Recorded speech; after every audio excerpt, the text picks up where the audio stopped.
Hello guys, আসসালামু আলাইকুম। সবাই কেমন আছো বন্ধুরা? আশা করি সবাই খুবই ভালো আছে। আমি আল্লাহর রহমতে অনেক ভালো আছি। চলে এসেছি তোমাদের মাঝে আরেকটা রেসিপি নিয়ে। আজকে রেসিপিটা হতে যাচ্ছে, এটা হচ্ছে একটা মাছ দিয়ে করব। সেই মাছের নাম হচ্ছে পাঙ্গাস মাছ। তো পাঙ্গাস মাছ দিয়ে আজকে বিরুনের মতো করে রান্না করব। এখানে দিয়েছি বেগুন, দিয়েছি চিচিঙ্গা আর হচ্ছে আলু।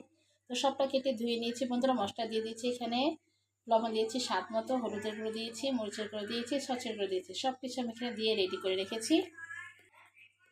তো এখানে আমি পাঙ্গাস মাছটা ভালোভাবে ধুয়ে লবণ দিয়ে ধুয়ে নিয়েছি। ধুয়ে এখানে মশলা দিয়েছি, এখানে আদা রসুন বাটা দিয়েছি, তার উপরে দিয়েছি হলুদের গুঁড়ো, মরিচের গুঁড়ো আর সচের গুঁড়ো। তো সবটা দিয়ে আমি এটা মাখিয়ে নেবো, এটা ভেজে নেবো প্রথমে বন্ধুরা। তারপর কীভাবে রান্নাটা করছি সবটা তোমাদের সাথে শেয়ার করবো। আশা করি তোমরা পুরো ভিডিওটা দেখবে বন্ধুরা। তো বন্ধুরা আমি এখন মাছগুলো একটু মেখে নিব। যেহেতু আদা রসুন দিয়েছি,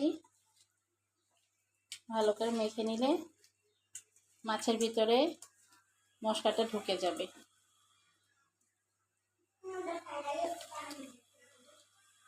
তো এইভাবে কিন্তু রান্না করলে কিন্তু এটা অনেক মজা লাগে বন্ধুরা।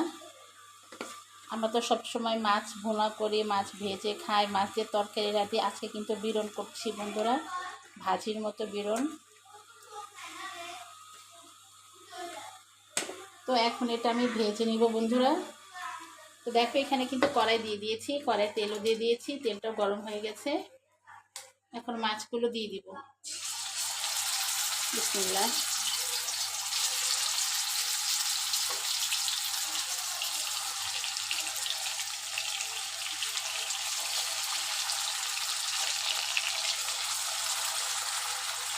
সবগুলো মাছ দিয়ে দিলাম বন্ধুরা, একসাথে ভেজে নিই।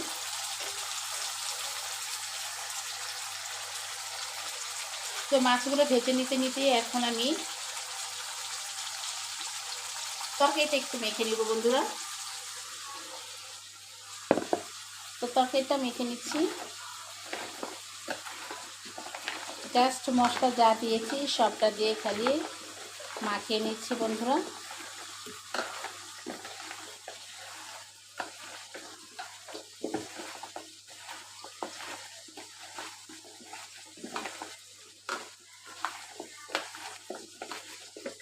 তো হয়ে গেছে বন্ধুরা আমার মাখানোটা।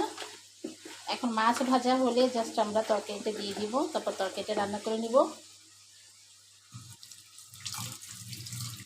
তোমরা এইভাবে ইজিভাবে রান্না করতে পারো, খুব মজা হয় এই রান্নাটা, একবার ট্রাই করে দেখো।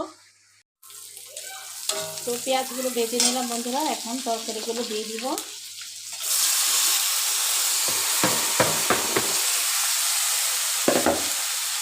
এখন খালি নেড়ে চেড়ে রান্না করার পালা বন্ধুরা। ঢেকে দিব বন্ধুরা, যাতে তরকারিটা সিদ্ধ হয়ে যায়। আলুটা অবশ্যই সিদ্ধ হতে হবে, তাই একটু ঢেকে দিতে হবে বন্ধুরা।